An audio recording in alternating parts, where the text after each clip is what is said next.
All right, welcome to the afternoon for me edition of Flux Dev meetings. We have a bunch of stuff in the agenda, if I remember correctly from having looked at it about 5 minutes ago. So, Stefan and Philip, did you want to talk more about that? Should we put it on the agenda, the thing you were just talking about? Yeah, let's put on the agenda Flux 0.9 release that we are currently working on. Yeah. Cool.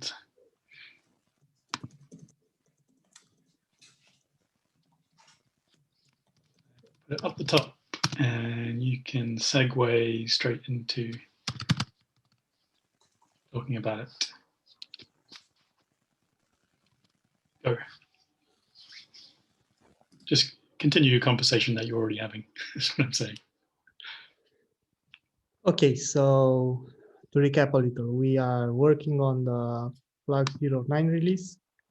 This comes with support for Apple Silicon. So we'll be publishing a binary that's Darwin ARM64.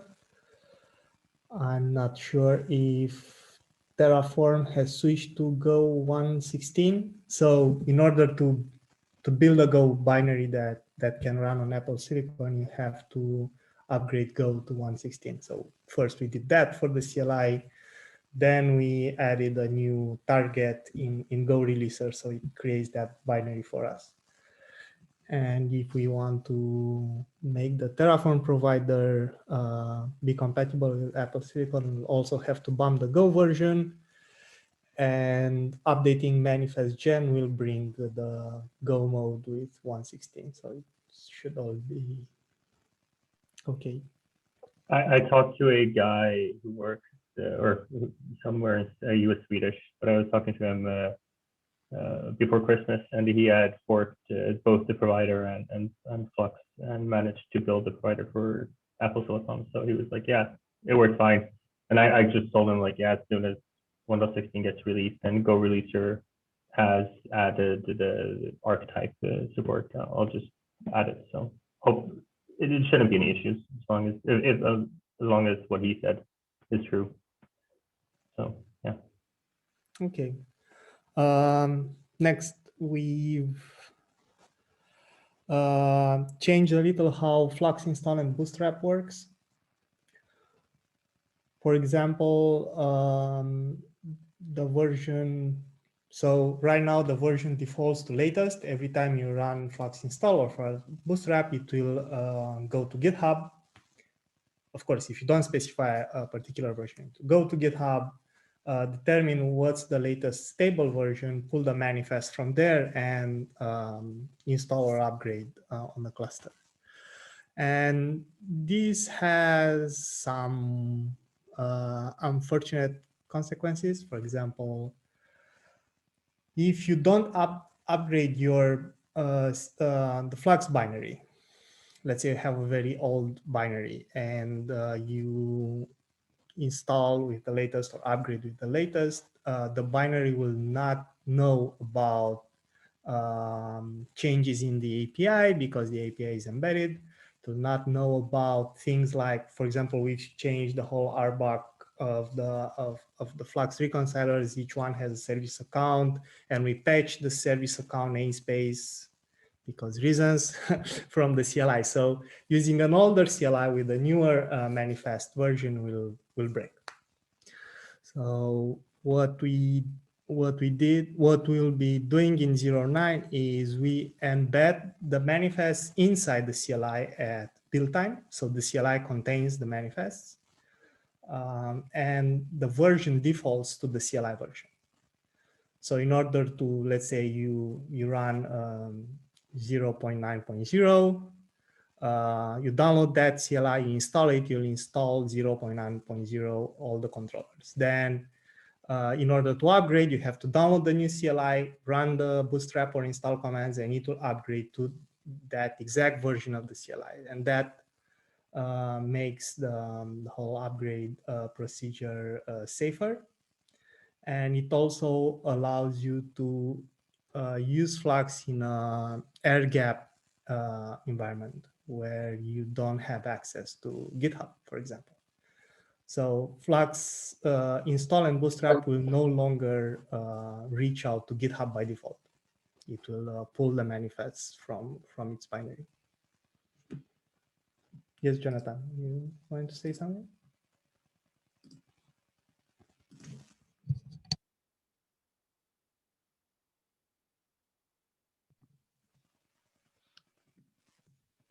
No, maybe not. Okay, it sounds to me like that's something most people won't even notice, right? Yeah, it should be. Hopefully, cross fingers. If I don't know, you have GitHub Actions or scripts and you've used -- version latest, then it definitely changes nothing. It will still reach out to GitHub and fetch the latest manifests. But if you don't use version latest, you will not get the latest version of the Flux components unless you download the new binary. Yeah, makes sense. Is there any constraint over the version that you can get? Because can you still name a version that's far ahead of what the, okay, but that's on you. So if you try to get a version that's you can safely upgrade from one patch version to another, but from one minor version to a different minor version, the CLI will tell you that's not okay. You have to upgrade. Oh, okay. Okay. So we have a check that compares the CLI version and with the version that you've requested. He added that. Nice. So yeah, we try to prevent people from not keeping the two things in sync. Other things that are coming in 0.9 that's not related to CLI this time is more related to the reconcilers. So customized controller can now recreate objects if you change immutable fields in your Git repo. This was something that was highly requested for Flux One over the years. The main use case is this. You define a Kubernetes job in your Git repo.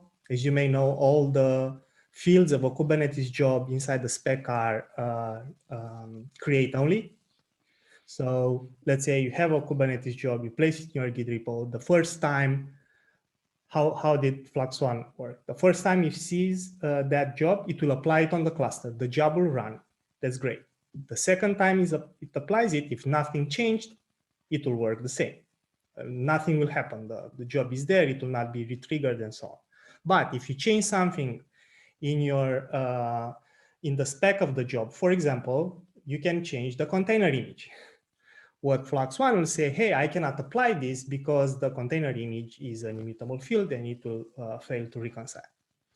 That's also the default behavior of Flux 2. But if you wish to trigger jobs every time a container image changes, for example, if you use the image update feature, let's say every time I'm publishing a new machine learning image, I want to run it as part of the job. That's one use case. Then you can set inside the customization definition inside the spec force true. You can enable that flag. And from that moment on, every time there is an immutable field conflict, Flux will delete the old resource and will recreate it, right? So with this, you can, for example, other things besides jobs. Where is this useful? When you change the Kubernetes service type. Maybe you've switched to load balancer. At some point, you decide, hey, I have so many load balancers, it's too expensive. I want to switch to an ingress. And I want to free those IPs. You cannot do it unless you stop Flux and you delete the services and you apply them by hand. Now, what you can do, you can change them in Git, enable the force flag, allow Flux to synchronize to recreate all these services. Then you can toggle the force flag off if that's a concern for you. So it will only recreate objects if the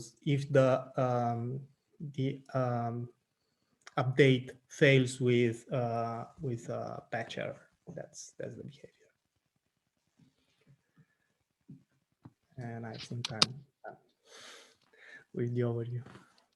Cool. Let's move on quickly while Stefan's paused. But if you do think of more stuff, Stefan, let me know. So the next thing that's on here is about release cadence. David Carlson, did you put that on there? Yes, hello. Yes, I put it in. Hello, long-time big, Flux user, David. Yes. Cool, Very nice happy to see user. you. So I just wonder if there's some policy on how frequent releases will be pushed out, if it's all components at once. Any thoughts around that?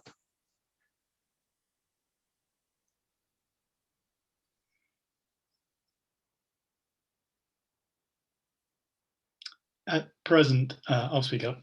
At present, I think there's a fairly low kind of threshold for the number of fixes to go into a release. So as soon as there's anything significant, or an accumulation of some small fixes, there is a new release pushed out. So it ends up being roughly on the order of a week or 2 weeks, I think. I wouldn't say it's a policy. Is there something you're running into it's causing problems for it, or is it just a lot to keep up with? Is it David or David?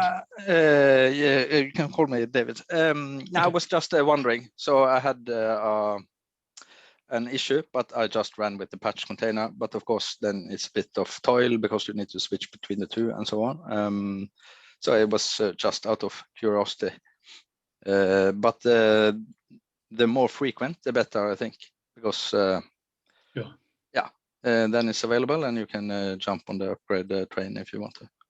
Yeah, I would say though. So if you want to kind of not have to keep up with every single thing, then watch out for, if you run into a bug, then you can watch out for that being patched, and otherwise just look out for minor version updates, because those are the ones that might contain changes you have to know about. Does that make sense? So because it's still 0 point something, then everything shifts down one place. So minor version updates can contain breaking changes for now, although they rarely do. And patch versions are still, in general, safe. Another thing you may want to keep in mind is that the controllers are often released before the Flux binary is released. So if you're really waiting for a bug fix, and then we may push a release of the controller that's affected before the actual release of Flux. So that means you can get the update like 2 days faster, 3 days faster. For example, we have been working on various releases of controllers for the past 3 days, and there have been, well, it was a minor update this time, but normally patch releases will arrive during the week, and at the end of the week we will make the Flux release. Yes, great. That's actually what I did this time. I just found the component versions and applied it by hand. Cool. Yeah, you can. So you can control the versions of each controller with a customized patch inside your Bootstrap directory. So you can override, for example, let's say you want to get the latest notification controller release because it has a bug fix for the regex alert filtering. And you don't want to wait 3 more days or whatever it took us to put it into Flux. You can create a patch for that deployment for notification controller and just specify the version that we've released for that container image. And after you download the new Flux, you can just remove it from there because it will come with Flux itself. So Flux will update the file on its own. So could you also use the bootstrap command with version latest and just forego the CLI update, or will that not work anymore? If there's a new component version out, would that catch the new component version? No, No. it Okay. never did that. So Yeah, it's the latest version of the Flux 2 constellation of all the versions. So Got it. rather than the latest of every component individually. yeah, so how we do a Flux 2 release? In a Flux 2 release, there are two things. One is, okay, the CLI that has all the API packages and so on, but there are also the manifests of all the controllers. And what we ensure is through end-to-end testing, we make sure that all these controllers together, they work as they are supposed to. If you are patching controllers on your own, then you should be doing your end-to-end testing, right? We have no guarantees that some version of, I don't know, Helm controller will work with some other version of source controller. If that's not bundled in a Flux 2 release, we offer no guarantees for that.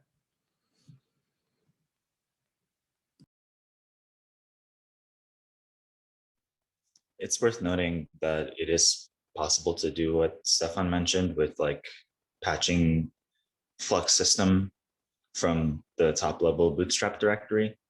But we're aware of the issue, which is that it prevents you from just doing plain manifests at that point, because you no longer have like per directory at the top level. So one way to get around that is to create a second customization from your Bootstrap that points to a different place in your repo. That's the only way to kind of get around that issue at the moment, aside from if you still want to keep using Flux Bootstrap. So with customizations to your Flux system install. Yeah. There's a bunch of edge case things where you can deal with it with fancy things in Customize.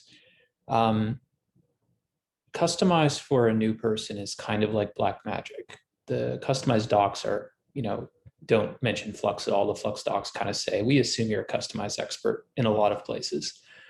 Some improvement on docs may be useful. I know I get lost quite a lot. Yeah, I totally agree with you. I've spent a lot of time stumbling through the customized documentation to figure out how to use it properly. So that's really good feedback. We could probably do something to either help the customized docs be better and then cross-reference them, or maybe have a guide. That would be probably best, but perhaps a little bit more best practice recipes from Flux's perspective would also fill in the gap and be very self-contained.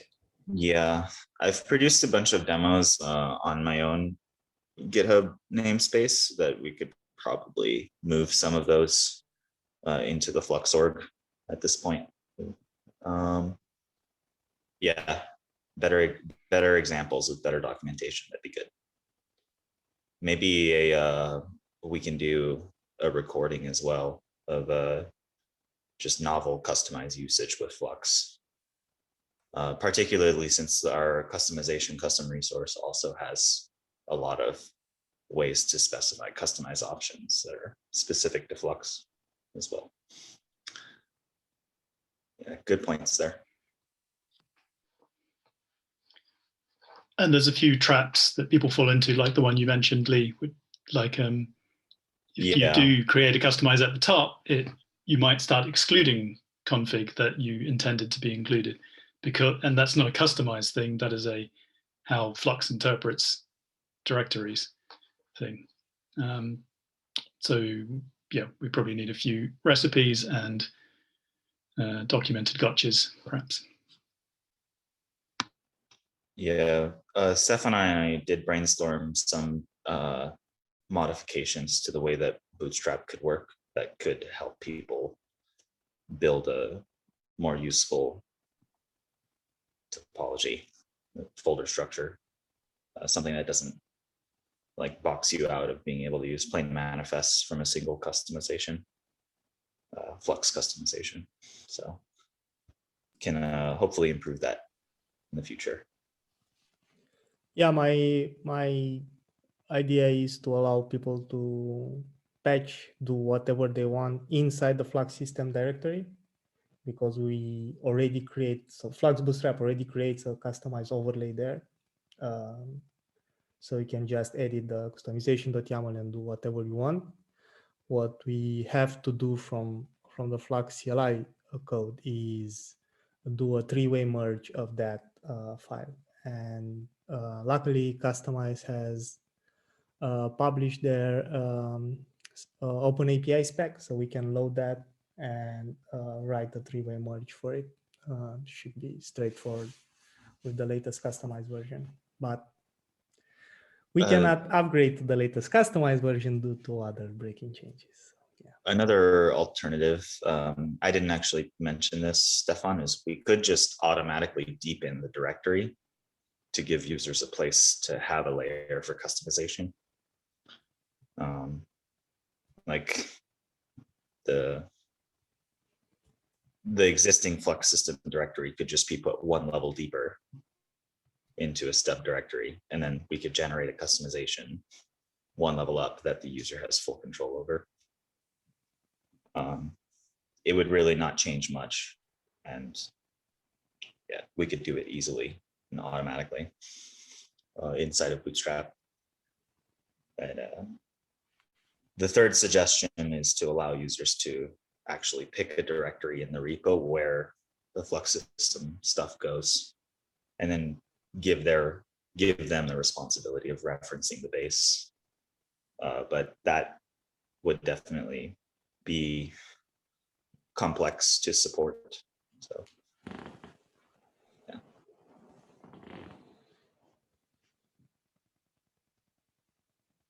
You are muted. Yeah, I muted myself because I'm done. But I think all of them are good ideas. Yeah, they all have caveats and that kind of thing.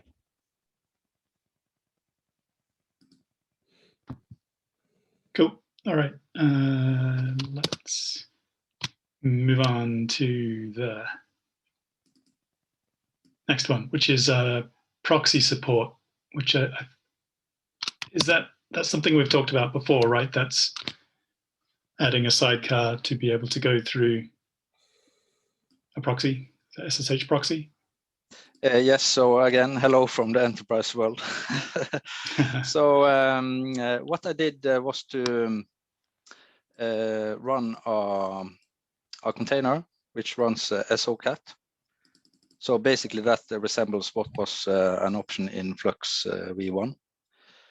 But since that runs as a separate container, I need to override the host file in various components so that they think github.com is the service address of that SOCAT proxy.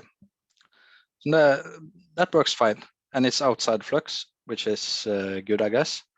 The problem with that, or an obstacle, is that then you need to hack on the manifests that are generated by Flux. So that kind of breaks the whole Bootstrap thing. So what I do is to Bootstrap, extract the manifests, hack on them, add the proxy, and then apply it, and it works. But it breaks the Bootstrap experience a bit. So yeah, I don't know where we want to go about this. If it should be added natively, or if it's just a hack to apply by hand, or yeah. Yeah, if you're in a situation where you can put a customization at the top level of your Bootstrap directory, you can do exactly what we were talking about, which is have a stable way to patch the Flux manifests that will interact with Bootstrap fine. Like you'll be able to upgrade your cluster with Flux Bootstrap in that way. But you need to be able to patch those things from the top of the cluster currently, or else, like if their patches are inside of the Flux system directory, Flux Bootstrap will currently break your setup. And the caveat there is that you can no longer reconcile multiple directories and directories with plain manifests. The multiple directories thing, it only works with customize. So you like lock the whole repo or that whole path recursively into customize. And so Lee, is this a solution for changing? I think it's the host name that you need, or the Git URL that you need to change. Is that right, David? Yes, really patching of the manifests for Flux. You can, you can modify the infrastructure from like a more of an operating system level so that GitHub becomes routable through the proxy. That's what I was wondering. Can you do it in a way that's transparent to the? It does work. David was able to test the solution that I proposed, and so that's what they're doing. And they need to basically customize the Flux system. And I think that the only way to do that right now is it comes with these restrictive caveats about repo structure, right? So, David, if you can kind of follow what we're suggesting, like you could use your Bootstrap to create another customization in the cluster that syncs from a different path, and that's where you can do your normal stuff. Yeah, and that sounds clean. And then we're a bit back to the previous subject, because customize is black magic to me. I really don't know customize a lot, but I can play around with it and try to figure something out. But some guides and a DM, I can, or just ping me in a thread in Flux in the CNCF channel. Stealthybox is my name.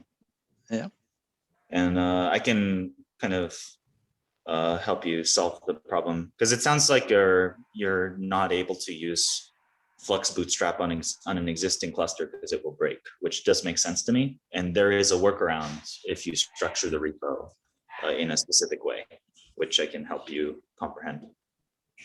Awesome. Cool.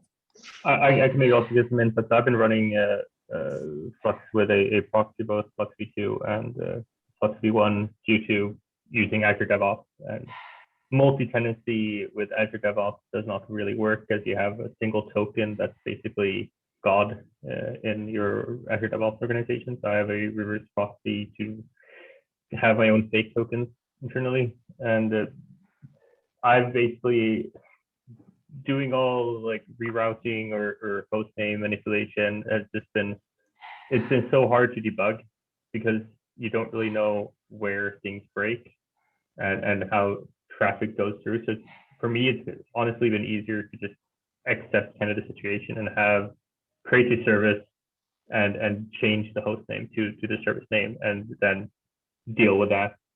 And I've also looked now at when OPA Gatekeeper gets mutating webhooks as a GA feature, you can just like rewrite your modify your Git repository and rewrite the host name. So if someone writes like github.com, you can just change it to another service name. And then I think it honestly, it's so much easier to debug in situations where you have to like try to track how proxying is picked up or not picked up by Flux.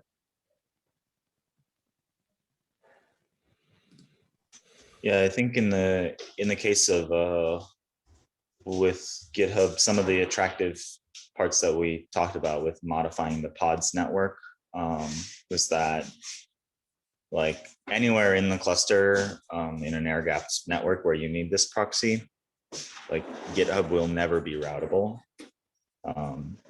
And you can make it transparently routable and have like the same customization or the same source, definitions in an internet cluster versus a bare metal cluster.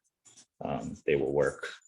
Like whether or not the network actually functions for you and lets you do that thing is kind of a detail of the infrastructure and not the actual like resource that specifies the source. There's probably multiple arguments depending on your maintenance incentives and things like that. Yeah, using an so admission controller is very much the same. I mean, it's still a detail of the cluster infrastructure, but then the resource just is written in a different way. Yeah. yeah, so as I don't know, to do for me, I will look into writing a three-way merge for customization.yaml without upgrading to customize. I'll give that a shot for a couple of hours. If I can make it work, then it means you can create a repo by hand, put all the sidecar proxies in there, write it as inside the Flux system directory. And then when you run Bootstrap for that particular repository, the Bootstrap will take into account all the modifications that you did from start. So it will work seamlessly, and you can upgrade and so on. No side effects. That is only if the three-way merge works as expected. But I think that's the spoilers. It doesn't work as expected. well, the customization structure is well defined. Right, we are not going to work with unstructured. We don't have to implement three-way merge like Kubernetes does for everything, right? So it's more about merging a tree like that is different from merging lines. And the merge algorithm must succeed. So it's written to succeed whatever. And sometimes, so it won't say there is a conflict. It will just overwrite the field silently. So it kind of will work for 80% or 90% of cases. And then for the 10%, you don't get to find out that it didn't work. Yeah, in our case, it should work 100% because we don't create any kind of patches. So what we have to merge is just the array of resources, which are unique file names on the disk. So you cannot have duplicates in there. And we just have to add our component.yaml and sync.yaml to whatever the user has supplied. That's about it. And if the components.yaml and sync.yaml is already there because maybe you are now running an upgrade, we'll just leave it like that and move on.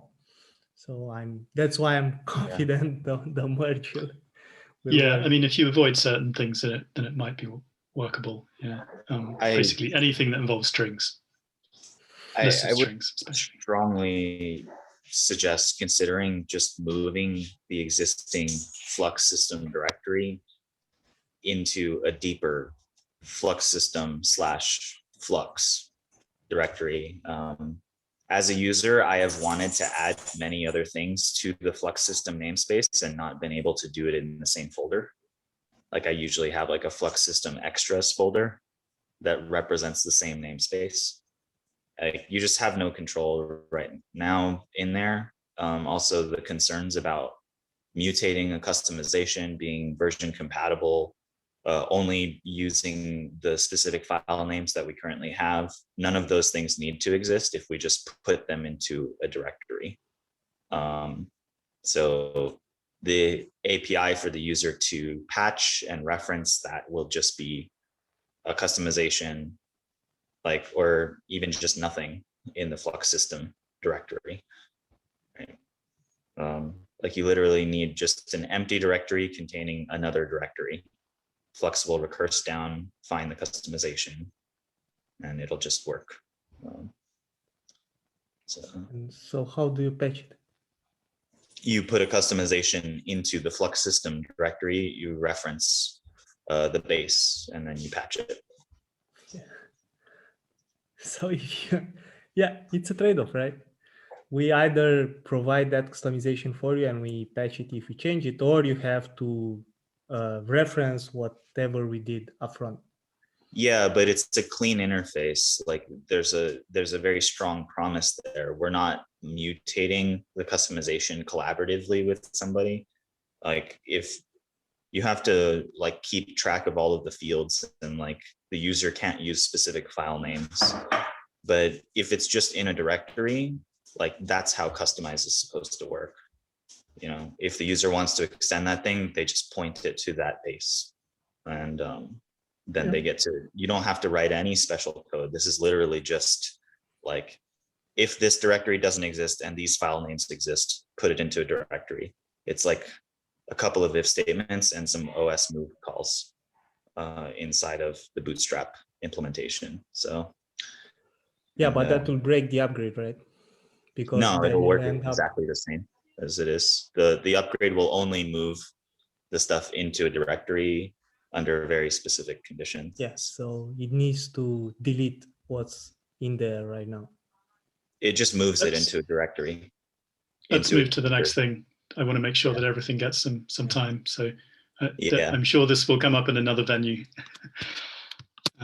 Okay, so what to do? Kingdon, do you? Yes, you're just adding your name. Great. Yeah. Do you want to talk about the V1 maintenance agenda? Sure. Right. The number one issue for the next release is upgrading the Kubernetes client, which is still on 1.17. That's about to go out of maintenance sometime in the next few months.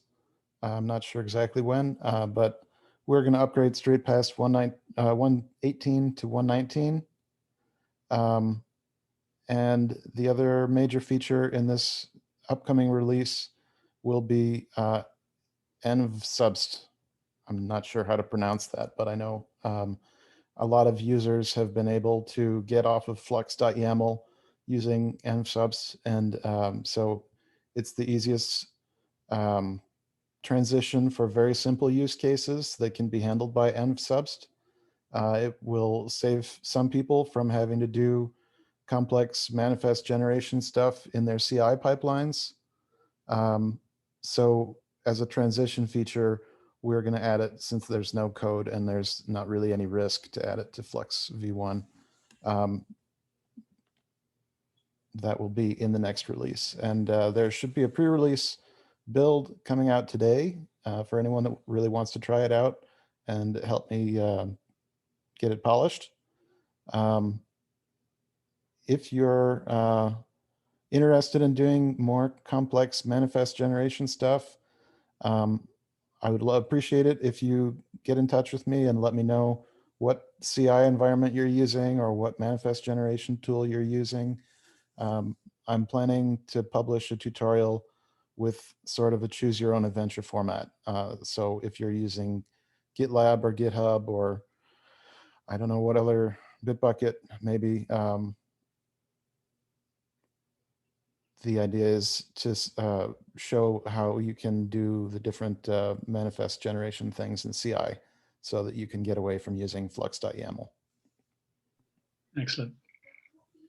Cool. And then that's something we will work into the migration docs, right? Directly. Yep. Yeah. Yep. Brilliant. Cool. All right. Is there stuff you wanted to bring up to discuss, Kingdon, or is this more of a public notice? This is just an announcement. Cool, brilliant. Okay, I will give it a few seconds just in case someone wants to comment. Otherwise, let's go on to the next thing. Beep, beep, beep. Okay, so Scott,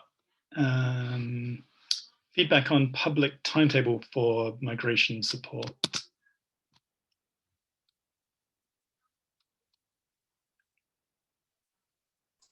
Unmute there. There we go. Unmute. Yeah, there we go. Thanks. Yeah, I just put a link in the doc. If the link is just right now to just a gist, and the only reason for that is I've gotten a little bit of feedback so far as to where that should live. So I was thinking one of the pieces of feedback would be, where should it live? And this is the second piece. The first is, do you have any feedback on it? Oh, thanks. Do you have any feedback on this, these ideas themselves? And I could give you a quick walkthrough. This is something that Stefan and I worked on. I started a table like this because I've seen for other projects it's been very helpful for community end users to have some sense of what's going on and when, even if we don't have an exact date. So so this is it. Would you like me to share my screen for people who can't get to that? Yeah. Do you think you can trot through it in about 5 or 10 minutes? Absolutely. Looks like it. Perfect. Okay, yeah, go ahead then. Yep. Yeah, I'll keep it very short. Okay, super. All right, can you all see this? I think Don put magnified a couple of times, maybe. See here. Boom. Boom. How's that? Is that better? That's readable for me. Can't speak for other people. Okay, if anybody Looks wants good. me to blow it up bigger somehow, just let me know. The bigger I blow it up, the more the text will look giant. But I guess this is readable. That's okay. good. Okay, cool. So obviously this is a proposed thing. There has been a bit of work on it, but please give feedback. So the very important thing is that the goal of this is to have a simple, memorable, canonical public timetable to be used for community communications. That's it. Like, so if we need, like some place for a blog post to point to, readmes, etc. Obviously the roadmap could link to this, but Stefan, I don't want to speak for you, but I seem to remember you saying you didn't think the roadmap was the correct place to hold such a table, and I personally agree with that. So so we, again, where that lives, we can hold that as like the follow-up thing. But my first thought is just a docs page on its own that things can link to. In any case, the purpose is just to make sure that we are committing. We're telling people what our commitment is to them, the end users, to make sure that when they're trying to figure out how and when to plan their own infrastructure decisions, they have some sort of sense of that, hey, this was the best experience I could have. Related to Flux specifically. Okay, so the table is just, the columns are the date, like when something's happening, and then the coordinated what for Flux 2 and Flux 1. So since our focus is on Flux 1, the first column is our focus is on Flux 2. That's the first column, and then Flux 1 will have specific support changes based on what we do. So the first one we already did months ago in October. Now Flux 1, we can simply sum it up by saying it's in maintenance mode. But Flux 2, I'm just going to skip down to this little one bullet point here. Flux 2 versioning requires a more complex answer than Flux 1 versioning because it's no longer a monolithic application. We do, however, coordinate component versions for cross-compatibility. When we tag the Flux CLI version, we bundle in that CLI version API and component versions that are tested together with end-to-end tests. So you may safely upgrade from one patch version to another. We can modify that, but that's just so people understand why we don't have a single word for where we're at. We have to separate CLI and the APIs and controllers. So CLI is in dev mode, and the CLI follows Semver. The APIs and controllers follow Kubernetes release style versioning, and they are at V1 Alpha 1. So then the component versions are in the roadmap. And the idea of what this means when people say, well, what the hell does that mean? Okay, so Flux 2's work from this point on, from October 6th until like just a few days ago, Flux 2 is working to finish parity with Flux 1. New projects were encouraged to test Flux 2, pre-releases and non-production. Correspondingly, the Flux 1 went into maintenance mode on that same day. Flux 1 releases would only include critical bug fixes, which is what we said anyway, which don't require changing Flux 1 architecture, and security patches, and that's for OS packages, Go runtime, and kubectl. So there's no new features except for critical things. And then existing projects then were encouraged to test migration to Flux 2 pre-releases and non-production. Remember, this isn't just for us, this is for the community, in order to, even if they're like, hey, we didn't have time to say this, and we can say, well, we did actually announce this, but we'll help you as best we can, and that's not just for that one person, that's for any other people who might be evaluating Flux and trying to say, is this stable? Can I trust this? To look at those conversations and say, yeah, it seems like that was just a user error. Okay, so then February 18th, a few days ago, CLI went into dev mode, API controllers, some were V1 beta 1, some V2 beta 1, and some V1 alpha 1. Flux 2 reached parity with Flux 1 and is now in beta. Image automation is an alpha. So I think that's the best we can do, or at least that's what it sounded like when talking with Stefan, or the best we could say. and then we can probably tell people whether we want to change this wording or not, is that Flux 1 is now, as of a few days ago, in partial migration mode. So existing projects are encouraged to migrate to V1 beta 1 or V2 beta 1 if you only use those features from those APIs and controllers. Flux 1 read-only mode, and that's the Helm operator. Existing projects are encouraged to test image automation and alpha and on production. So if you're not using that feature, if you are using that feature, just make sure, we can't encourage people to go to prod with an alpha state. So then date TBD. So just to give you a little roadmap here, there's only 3 other phases, and I won't read them all now. I just wanted to give you a sense of at least where we were at, and you all can take a look at this if you want and give feedback. Basically, the pieces of feedback I'm looking for right now are, we can't give the date that the CLI is going to be in dev mode, but can we estimate a target date? That's my one question. That's the date that Flux 1 will be superseded, and that's when all existing Flux 1 projects will be encouraged to migrate to Flux 2 and report any bugs.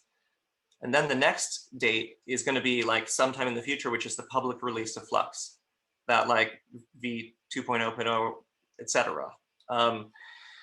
And the question here is just the second piece of request is, can we commit to a specific support window from this date? For example, 6 months from whatever that last date was going to be. And the rest is, the last line is super simple. It's when Flux 1 is going to be archived.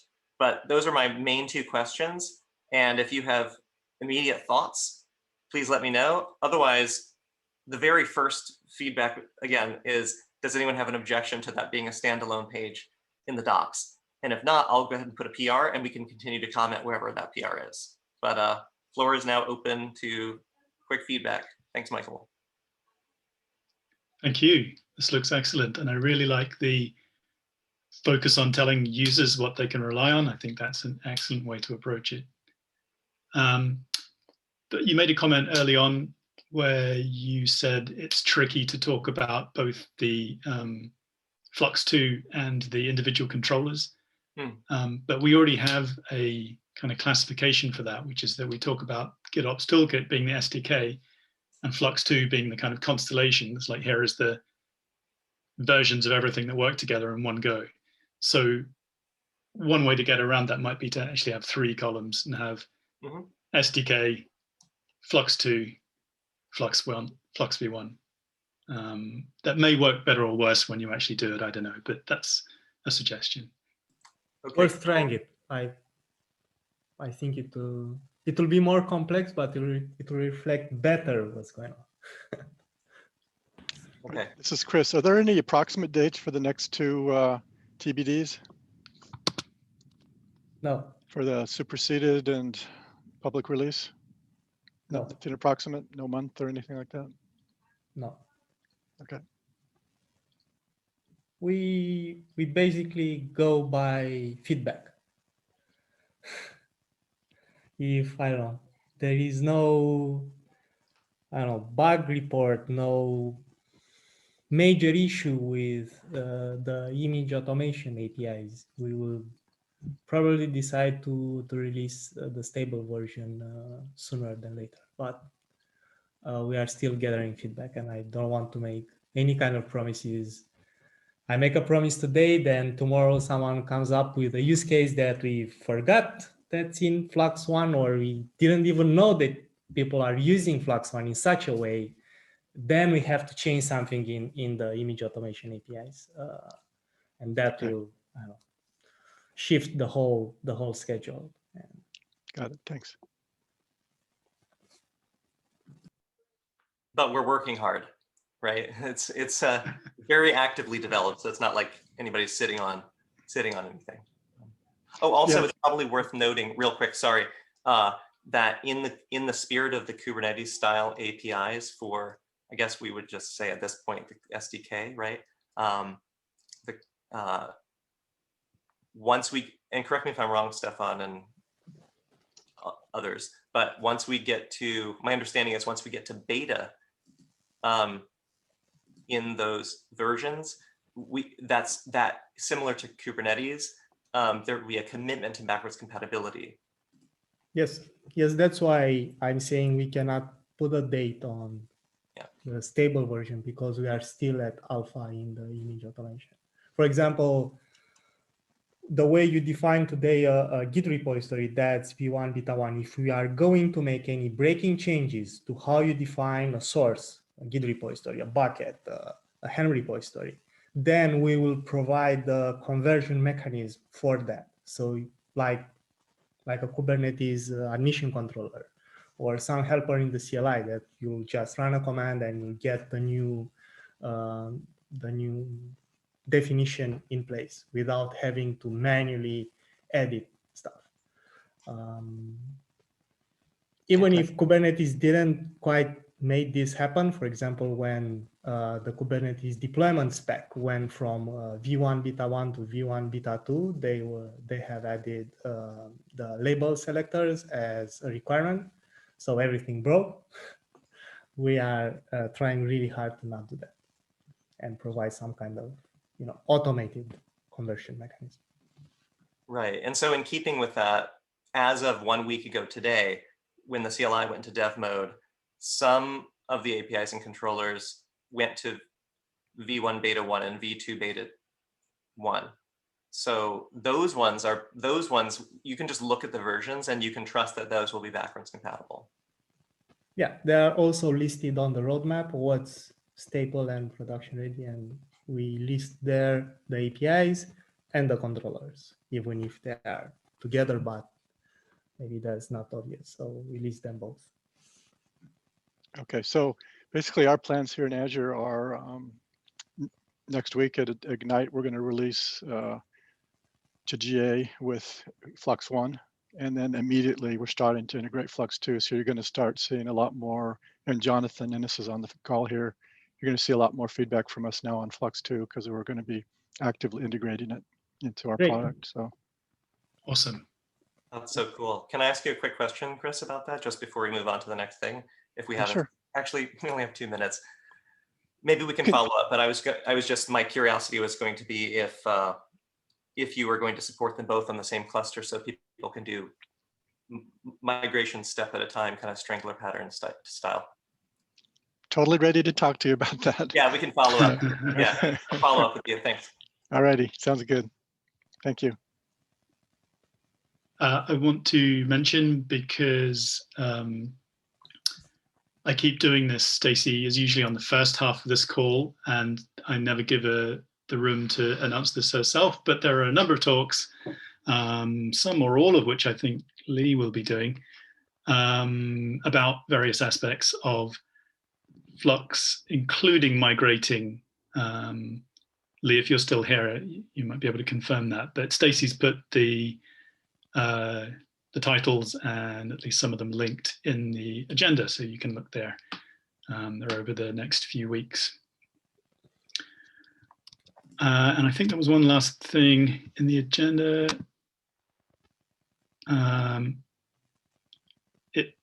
Philip, it might have to wait because we've got about a minute. Is that okay?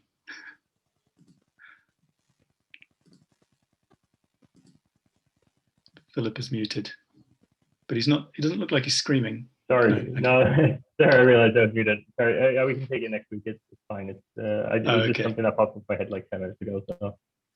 Cool. Okay, thanks, Philip. No rush. Great. So we are going to finish on time, which is wonderful. Thanks very much, everyone. See you next week or maybe the week after, depending on your time zone. Remember, if you're coming next week, the time has changed. We've moved it to 2 hours forward. Is that changed in the CNCF calendar as well, Kingdon? Do you know? I will follow up and make sure that that happens. Awesome. Thank you so much. So all right. UTC, what time is that? Is it 12? Is it 2 hours later? 12, yeah. Yeah, okay. It's 1 o'clock, I think. Yeah, good. Brilliant. All right. See you in a Bye. Bye. Bye-bye.